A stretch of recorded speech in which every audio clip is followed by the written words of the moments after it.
It is the year 0079 of the Universal Century. Half a century has passed since Earth began moving its burgeoning population into gigantic orbiting space colonies.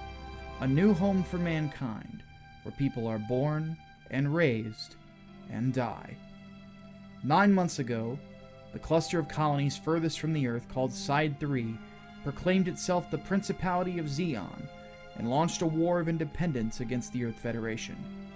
Initial fighting lasted over 1 month and saw both sides lose half their respective populations. People were horrified by the indescribable atrocities that had been committed in the name of independence. 8 months had passed since the rebellion began. They were at a stalemate.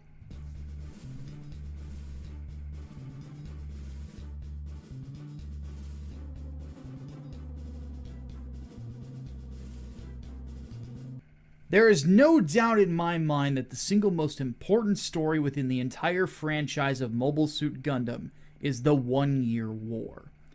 It set the standard for what Gundam is, and there's a plethora of stories in anime, manga, and video games that go over exactly what happened to the main cast of the original show, plus soldiers fighting on both sides of the conflict.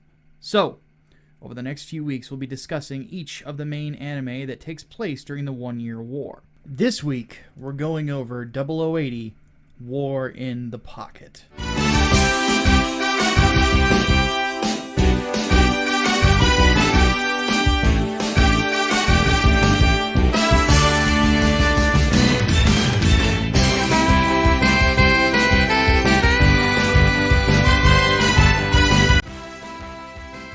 Gundam is pain.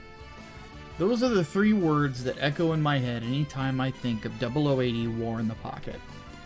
Like the original series and like the 08MS team, 0080 War in the Pocket is one of the most universally loved Gundam shows to ever exist. A big part of that reason is that it's easily one of the most, if not the most, emotional Gundam stories to ever exist. 0080 War in the Pocket actually takes place during December of 0079 at the end of the 1 Year War. It begins with the Zeon Mobile Suit team assaulting an Arctic base because information about a new Federation mobile suit has actually been leaked out to the Federation of Zeon, and they're looking to destroy it as soon as possible. Though they managed to make mincemeat out of the gems that are posted at the base, ultimately, their mission fails as the ship that is getting ready to launch ends up launching, and one of the particular pilots gets a bullet through the head. It's that particular brutal end of that Zeon pilot that we really didn't get to know that sets the tone for the rest of the show, because this one gets pretty dark. But from here, the show actually jumps up to the colonies after an opening credit montage to show us a young boy named Al. You see, Al here is one of the 3 main characters of this miniseries, and the one we're going to spend the most time with. You see, what makes 0080 such an impactful series, aside from it being the very first animated series in Gundam to have a female Gundam pilot, is that you're going to be seeing the 1 Year War through the eyes of a little boy. You know that things are about to get more intense the instant that you see the container from Earth that Al sneaks into the hangars to get a look at is in fact a Gundam. Now, I'll get into a little bit of a lore dump here in a second in regards to that particular Gundam, but let me just finish up this setup. That particular Gundam is at this colony to finish its assembly and be test piloted. The test pilot in question is...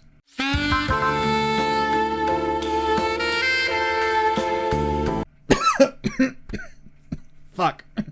Sorry, redhead addiction flaring up. I'm a recovering addict, so please be patient. Anyway, this is Federation pilot Christina McKenzie. Like I mentioned earlier, the very first woman to ever pilot a Gundam. Well, not chronologically, but in the sense of this was animated before the 08MS team, so she was the first one in animation. But anyway, she just so happens to be Al's next-door neighbor. During one of Al's school days, the colony is attacked by Zeon mobile suits. Now, their goal is to embed a small team into the colony, the Cyclops team from the beginning of the show, to investigate the mobile suit that had been brought there and hopefully destroy it. This is where we're introduced to the new member of the Cyclops team, Bernie, a Zeon pilot who's pretty new to the game of being a pilot.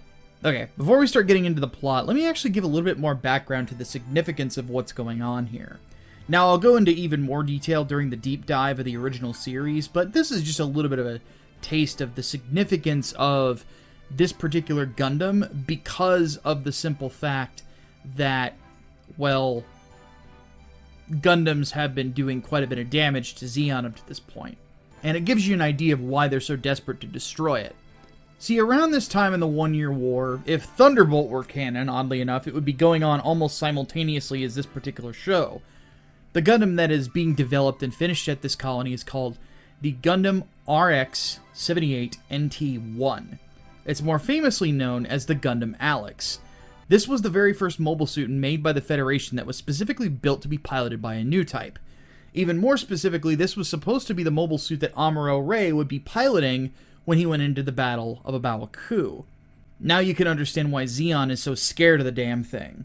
The Gundam itself, even though Amuro is starting to outpace the capabilities of the machine, is now known as the White Devil by Zeon forces. This mobile suit is specifically tailor-made for the best pilot in the Federation. So you can imagine what would happen if Amuro actually had gotten his hands on the damn thing. That adds to the desperation that the Zeon forces have, because they knew that if that mobile suit got into the hands of Amuro Ray, they were dead meat. Now, what follows after the beginning is a story that follows all three of our main characters in one way or another. In a sense, you're seeing two different worlds play out. In the civilian world, you see Al bonding with Bernie, and Bernie bonding with both Al and Christina.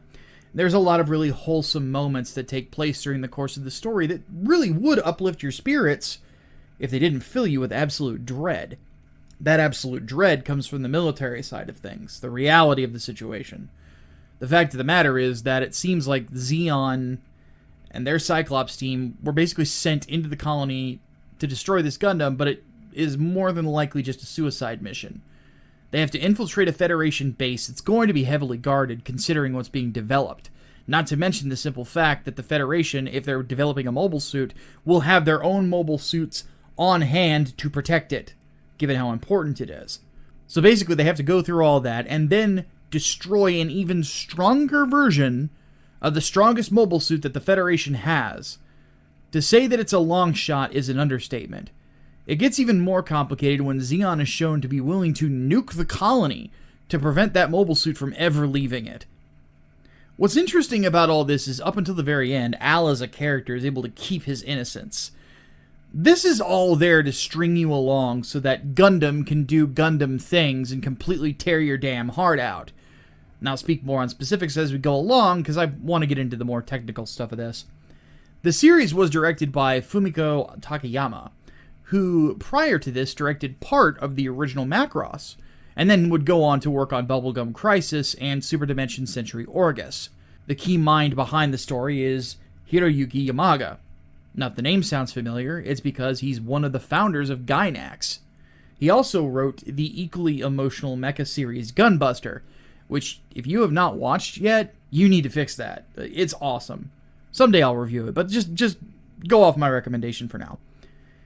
As for the mecha design, you do have Kunio Okawara returning, but the bulk of the work on this particular series was done by our old friend Yutaka Izubuchi, who he gets a lot more iconic designs under his belt. But the most notable, at least in my opinion, are the Gundam Alex itself, the Gym Sniper 2, and the Kampfer. Heck, the Gym Sniper 2 has really gotten a life of its own, and it's a lot of people's favorite grunt mobile suit, when it comes to the Universal Century anyway. I have to admit, it's damn cool looking. Now let's see how it performs in the anime.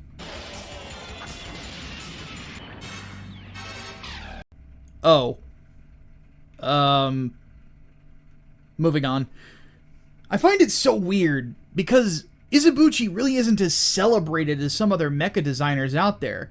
But the thing is, if you were to pull a Gundam fan aside and ask them their favorite mobile suits in the Universal Century, there's a good chance they're gonna name the Alex, the Sazabi, the new Gundam, the Gym Sniper 2, the Kampfer, and so on and so forth.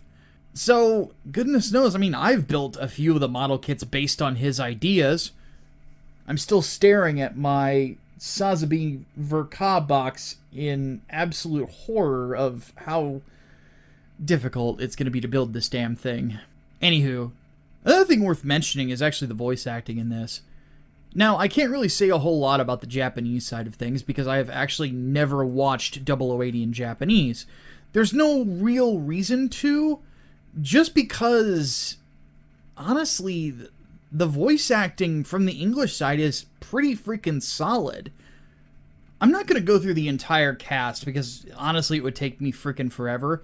I would much rather just highlight a few specific characters in this.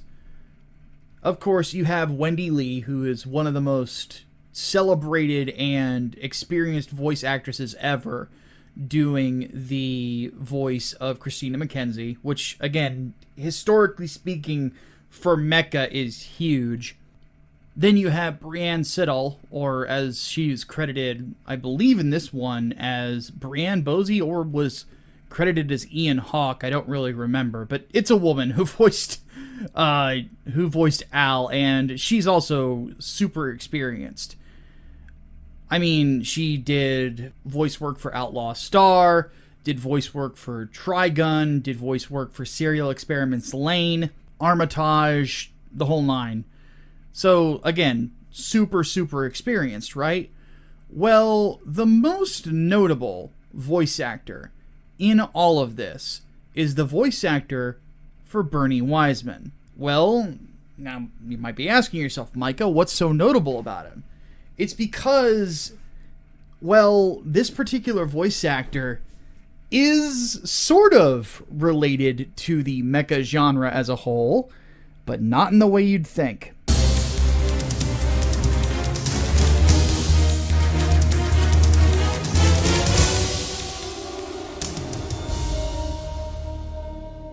Yep, Bernie Wiseman is voice acted by David Hayter. Solid fucking Snake is Bernie Wiseman. So yes, for those who don't know, Solid Snake's voice actor actually was in a Gundam show. I am a massive Metal Gear Solid fan, so when I first watched this on Adult Swim back in the day and I heard David Hayter's voice, I freaked the fuck out. I'm a huge fan of his voice acting, so it's really, really cool to see him. And he does a tremendous job as Bernie as well. So, I gotta say, kudos to David Hayter. I honestly think, folks, if you see the guy at a convention or things like that, obviously get something Metal Gear Solid autograph from the guy, but bring up Gundam to him. For my sake, because I know if I ever meet him, I'm going to. Sorry, I'm a big David Hayter mark as a voice actor. I really love his work, so it's really cool to see him here. Needless to say, the English dub in this is good.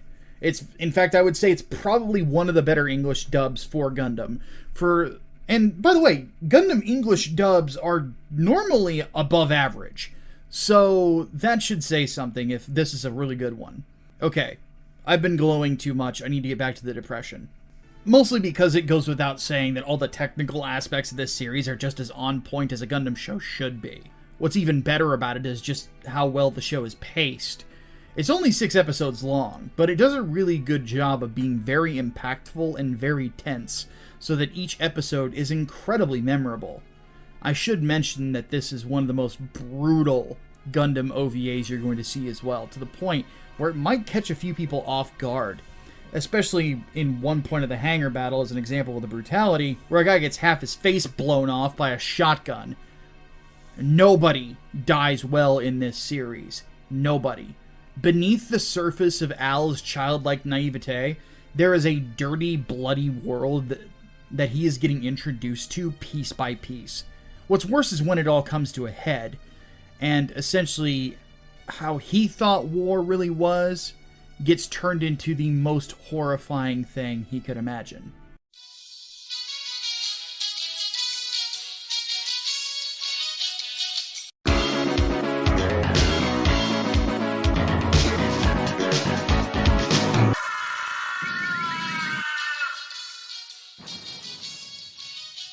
Then again, that's the appeal of this particular show. There's not really an antagonist, in my opinion.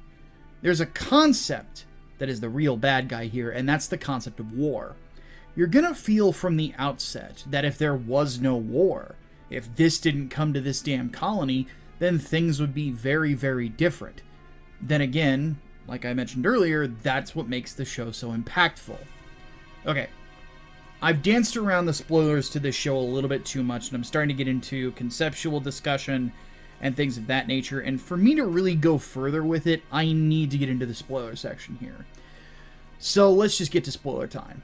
Now, I don't really have anything sexy to show off this week, though. Just know a couple of things. A, I obviously recommend this series. It's fucking amazing. Go watch it, and then come back to this for the deep stuff if you haven't watched it already. But anyway, to warm your hearts, let's just have Bernie enjoying a hamburger. A nice, innocent, delicious hamburger. There is someone somewhere in the world watching this video right now screaming that I'm an asshole into his monitor. So we're just going to let this linger a bit more until he's done screaming. A little bit more. A little bit more. Okay, let's get started. So, on to the nitty-gritty of all this. I think that one way I would describe this particular miniseries is that this is what happens when your expectations as a child meet the reality of adulthood way too fast. In a lot of ways, Al as a character represents boyhood. He represents the innocence of being really young and how you see the world.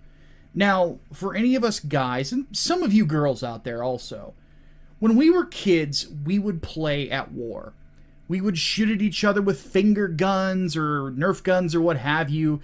We would play with toys of cars, of tanks and soldiers and stuff like that. Play with G.I. Joes. And ultimately it seemed like it was the apex of what we wanted to grow up to be. Soldiers seemed so cool because they got to shoot the loud machine guns, use the big helicopters and tanks, take out bad guys, and blow stuff up. And I'll be honest, being somebody who grew up raised by somebody who was a sergeant in the army, I certainly saw soldiers as that. Now, in a lot of ways, Gundam as a franchise can still apply to that part of us adults that still enjoy those childlike attributes of series like this. Yes, Gundam is a mature anti-war series that deals with a lot of the horrors and realities of war with a science fiction lens, but at the same time, there's tons of cool robots and ships and all this other stuff. And in a lot of ways, I've found myself building so many model kits, which, by the way, I built way too fucking many, just simply to relive the experiences of the entertainment I've honestly spent a majority of my life watching. And keep in mind, I've been a Gundam fan for 23 years now. The thing is, at some point, your childhood ends. I think if everybody could have it their way, childhood would end in a slow fashion from somewhere around age 13 to somewhere around age 18. There'd be a gradual incline going up where you get little bits of edumacation and little bits of doses of reality that get you prepared for life outside your parents' home. And then by the time you're ready to move on, graduate from high school, move on to college, all that stuff, and be an adult, you're ready for what's in front of you. But the fact of the matter is that never happens. Some people especially get introduced to adult realities at a very young age. This is very much a sort of innocence lost type of story. At the start of things, Al meets the Zeon team, gets to know the guys, and on top of that, first impressions seem like they all get attached to the little tyke. Granted, some of the ways that they use him are kind of scummy. Hell, now that I think about it, they're a little too comfortable with using a child to help them get ready to scout out a colony for an attack. Especially considering there's a possibility that that kid could end up being a civilian casualty. By the way, there are plenty of those in this whole thing when it goes down. You see, this show is very happy to show you how horrifying war can be. The gore isn't just the only part. There's also thematic elements that if you're paying attention, you'll notice how personal this war is getting for the people that are really just caught in the middle here. There's one particular shot that I remember from the camphor attack scene that still sticks in my brain, where a gun cannon gets shot out of the air by Micah, and then it lands on a city block. But before the explosion, the show gives painstaking detail to show you an image of a mother shielding her child from what she knows is an inevitable death for both of them. Heck, the deaths of each of the Zeon team are incredibly brutal as well. Most of them get chewed to ribbons by gunfire. And when Micah faces off against the Gundam Alex, he finds out what happens when human flesh is introduced to rapid-fire 90mm gunfire at close range. Yeah, the rounds that are fired out of the Gatling guns in the Alex's forearms, they're bigger than a mortar in size. Again, fired at the speed of Gatling gun rounds. You don't need a coffin for Mishka's remains. A set of mason jars will do. It's here that things start getting very tragic. Now, Bernie, after the failed attack on the Gundam Alex, realizes that if he doesn't destroy it, the colony is going to get nuked. Because, of course, the Principality of Zeon doesn't know how to communicate without committing genocide. So they're more than willing to destroy a bunch of civilians just to make sure that one Gundam does not get into the hands of Amuro-Ray. Granted, like I said earlier, if that mobile suit got into the hands that it was intended to get in, there is a good chance that Char Aznavour would have been dead at a Baoku alongside anybody else that got in the way of that mobile suit. But that's a whole nother discussion. But even so, Bernie agrees with me that that genocidal way of doing things is effing ridiculous, so he realizes that all he could do is try to take out a Gundam with a Zaku. Those of us who have seen what a Gundam can do to a Zaku know how much of an uphill climb that is. Even so, Bernie and Al do their best to repair Bernie's Zaku and get ready to try to take the Gundam out. What they don't know is Christina's side of the story. On her end, she finds herself with the colossal task of piloting a mobile suit in combat that she really wasn't ready to actually use to fight. In fact, she can barely control the thing because it's tuned for Amuro-Ray, who at this point, like I mentioned, is effectively outpacing his own mobile suit and what it can do. So this thing is like trying to control a wild animal, and you just learned how to ride a pony. On top of all of that, Christina has actually been getting closer to Bernie to the point where you'd think that these two were going to start a relationship. What they don't know, and I mean anybody in this situation, is there's about to be a situation where they might have to kill each other. Heck, for Bernie, he has to kill Christina and destroy the mobile suit, or everybody else around them is dead. He's left with an impossible scenario. And that's when everything just gets worse. You see, after Bernie sets up an ambush and begins fighting Christina in a very brutal mobile suit battle, it's found that the Zeon fleet that was going to nuke the colony has been stopped. Poor Al realizes what's going on a little bit too late, and by the time he comes to stop the fight between Christina and Bernie, the battle ends with Bernie decapitating the Gundam with the Heat Hawk on his Zaku, but Christina lands the killing blow. Because keep in mind, most mobile suits do not have their cockpits in the head of the machine. Bernie's remains are coldly described as looking like hamburger in the earshot of Al, and then he also sees Christina being pulled out of the Gundam. At that moment, Al realizes what was really going on, and his childhood officially ends. I think that what makes this particular show so much more impactful is that you never hear about anything with Christina or Al ever again. As the Universal Century goes on, the most you see of Christina is a cameo appearance in 0083 Stardust Memory, but even then, she doesn't even have a speaking part. As for Al, he would be in his late teens by the time of Char's counterattack, and probably a full-grown adult by the time of F91. Heck, now that I think about it, he absolutely would be. But even so, he never gets brought up, ever again. And it's a good thing that they never do this either, because I feel like if they ever expanded on what happened after this particular event in an anime or anything, it would honestly lose impact. You see, part of what makes the ending of 0080 so impactful is you don't know what happened. So it plays with your imagination after such a bittersweet ending. You have no clue what happened to these people afterwards, and you're never going to know. Now, you might come to the same conclusion that I did when I watched it for the first time when I saw this on Adult Swim back in the day, is that it doesn't really matter. The whole situation was preventable, and this little kid, who didn't have to be involved in all of this, but had to get introduced to the worst aspects of living as an adult when he wasn't even 10 years old. I feel like in a lot of ways this particular OVA has a lot in common with something like the movie Come and See, or something along those lines. But granted, it's not as brutal as Come and See is, but it's aiming for the same look at brutality of war from innocent eyes. It's a shocking way of telling a story, but it's effective, because there's so many people who remember that feeling of when their innocence died. War does not allow for anything truly childish to happen during the course of it.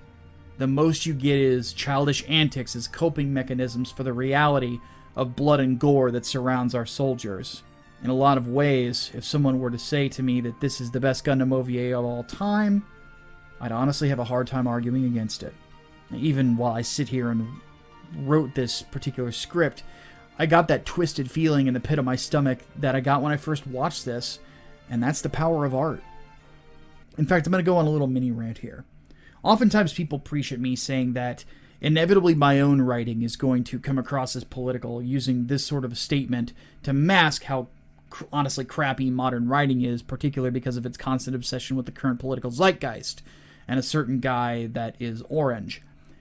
A story like this one is the type of political that I would like to do. I would rather try to emulate something like 0080, because it's not really mired in trying to make a mockery or an exaggeration of the modern day. It's taking a historical constant in the concept of war and showing it from the perception of innocent eyes. But, of course, dressing it up with a sci-fi wrapping so the barrier to entry is nowhere near as wide. I can't help but look at the story and say to myself that this is the kind of writer I want to be. So yeah, I recommend this one. 0080 is not just good, guys. It's downright brilliant. On that note, guys, that brings an end to the 1 Year War. By the time this story ends in this mini-series, this war itself is over. 0080 begins. Now, the last part of this particular series, at least for now, is to go into the deep dive of the original Mobile Suit Gundam. Now, that particular video will include background lore for the entire war, including how exactly all these series I talked about would fit into the overall timeline, on top of backgrounds of the mobile suits that are used and other such interesting tidbits and lore dumps. Basically looking to be one of the most comprehensive, if not the most comprehensive video on YouTube about the war itself. Thing is, that particular video is going to take a long time for me to script and even longer for Shirt Dude to edit it. So for now, we're going to say goodbye to mobile suits for just a little bit, but we will come back to it as soon as we can. On that note, guys, if you enjoyed this video, please, I am begging you, hit that like button, share, subscribe, comment for the algorithm if nothing else, but I would like to know your guys' feelings on the 1 Year War series if you watched every episode and if you enjoyed it. I hope you did, because we worked very hard on this. Anyway, before I finish, remember that my novella, American Monsters, the genesis of Project Lazarus, is live on Indiegogo right now. We're very close to getting funded. Guys, it's just a $9 book. If you have $9, you can get the digital version. There's no shipping charge to you. And then, of course, here in a couple of months, you will get it as soon as we are ready to start shipping stuff out. On top of that, 3 Nights, 4 Days Part 2, still on Indiegogo, almost at $15,000 American. Once we hit that amount, we will get an alternate cover for it. And then, of course, if you're watching this video after those particular books have been published, you can always check my Indiegogo page to see what I have available in regards to new comics, books, and the whole 9 yards. On that note, guys, I want to thank you all so much. Don't forget to subscribe if you haven't already. Also, subscribe to Patreon or Subscribestar if you want to help us out financially. Thank you so much, everybody, for watching all of this. My name is Micah Curtis, your favorite Vanilla Gorilla. Have yourselves a great rest of your day.